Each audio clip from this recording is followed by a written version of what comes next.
Hello, hello, bonjour à vous tous. J'espère que vous allez super bien.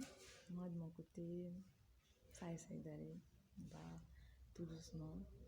Et ça fait un bon bout que j'ai pas fait de vidéo et j'avais même pas envie d'en faire encore. En fait, j'étais vraiment comme sur les montagnes russes. Au moment où je veux bien, après je m'arrête, je me dis pourquoi je dois continuer. Je vais laisser tomber. Vraiment, c'était un peu la période morte, on va dire. Vraiment le noir, on va dire un peu comme ça. Oui, ça arrive à tout le monde, hein. Et c'est vraiment ce qui m'a poussé un peu à faire cette vidéo. Et je dirais que c'est grâce à une personne très chère à mon cœur que je salue. Merci ma soeur, je t'embrasse pour cette motivation que tu as boosté en moi. Vraiment. Et c'est même un peu l'objet de la vidéo, parler de motivation et de solidarité. Vous savez, les gens disent souvent, c'est dans les moments où ça va pas que tu sais qui est avec toi, qui profite de toi, qui va te soutenir vraiment, qui va te relever et tout. Je n'étais pas toujours d'accord avec cette phrase parce que je me dis que parfois il y a des personnes qui viennent à côté de toi quand ça ne va pas, juste pour te voir davantage souffrir. Et je vais donc dire que c'est partagé. Il y a un moment où oui, il y a une partie qui sont vraiment là pour vous et d'autres peut-être qui ne sont pas là. Et que c'est peut-être l'occasion d'être plus prudent, de voir clair dans le jeu de chaque personne. Alors en fait, c'est vraiment pour dire que je vais faire l'effort de donner à cette personne qui me motive vraiment la joie de continuer les vidéos parce qu'elle m'a dit fais des vidéos, n'arrête pas. Pourquoi?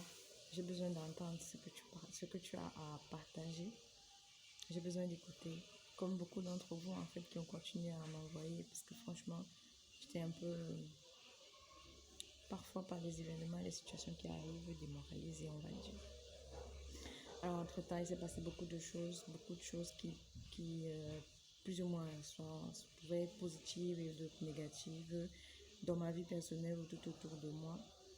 Et ces choses ont beaucoup influencé mes décisions, en fait, et que ce n'était pas très facile. Et qu'est-ce qu'il fallait en faire? Est-ce qu'il faut en parler? Et je crois que oui, j'ai pris la décision de présenter, de parler de ça. Et beaucoup de vidéos, en fait, j'ai promis d'utiliser ce qui concernait la vie de tout être humain, donc y compris moi-même, comme moyen pour transmettre un message, pour partager quelque chose avec chacun de nous. Je compte continuer cette lancée avec les moyens que j'aurai et les vécus, on va dire. Alors, au début de ce mois de juin, nous avons vécu ici, au sein de ma communauté de colloques, de filles avec qui je partage le quotidien, un événement tragique, on va dire chacune. Chacune de nous a perdu un être cher, un parent. De mon côté, un frère, de l'une, une maman, de l'autre, un papa, un tuteur. Et c'était toutes des personnes proches à chacune de nous. Et c'est arrivé le même jour. Nous l'avons senti comme une vraie bombe, quelque chose une détonation, quoi. C'était vraiment lourd à porter. Parce que chacune avait quelque chose et chacune de nous ne pouvait pas consoler l'autre. C'était vraiment compliqué. Qu'est-ce qu'il fallait faire? Imaginez aussi les autres à côté de nous qui sont suffisamment choqués par ce qui est en train d'arriver.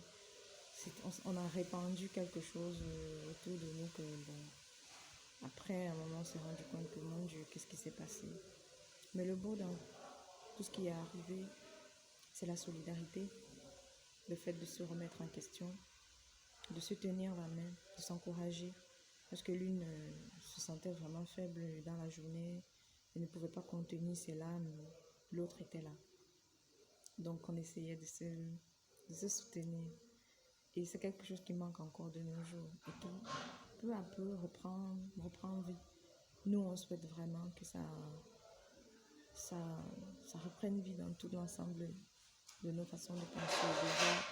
Et c'est un peu l'objet de ma vidéo, solidarité, motivation. Nous avons besoin de ça plus qu'hier, moins que demain. Nous en avons vraiment besoin. Il y a beaucoup de combats, c'est vrai, mais moi je suis toujours partante pour les petits combats parce que tout part de petites choses. Si vous n'arrivez pas à réaliser de façon extraordinaire de toutes petites choses, ce ne sont pas les grandes choses que vous allez réussir à faire. Je pars aussi d'un autre principe que je suis quelqu'un qui est assez difficile à comprendre dans un sens que moi, je prends les choses beaucoup trop simplement. Et c'est vrai que ce n'est pas, c'est pas assez facile à comprendre de ceux qui m'abordent, de ceux qui ne me connaissent pas très bien, ceux qui ne me vivent pas quotidiennement, on va dire. Et au début, ce n'était pas facile à subir ou même à comprendre. Et au fur et à mesure, je m'en suis rendu compte. En faisant un examen personnel, je me suis rendu compte. Et avec ceux qui veulent vraiment découvrir qui je suis, je fais beaucoup d'efforts. Mais avec les autres, je ne peux pas donner. Je ne peux pas tout donner. Je donnerai ce que je peux, mais je ne peux pas tout donner. Mais j'ai appris une belle leçon. Ne jamais cesser de motiver les autres, d'être solidaire. Ne jamais cesser de choisir de faire le bien. Alors, je vais commencer par cette petite vidéo et j'espère que je n'ai pas été trop longue. Mon message, c'est donc ça. Comme on a toujours dit, c'est votre mission, c'est ma mission. Chacun de nous doit apprendre à transporter dans sa vie la volonté, à nourrir dans sa vie la volonté d'être solidaire envers les autres et de motiver les autres. Il ne faut pas seulement attendre qu'on nous motive, mais il faut savoir être une motivation pour les autres. Je vous embrasse.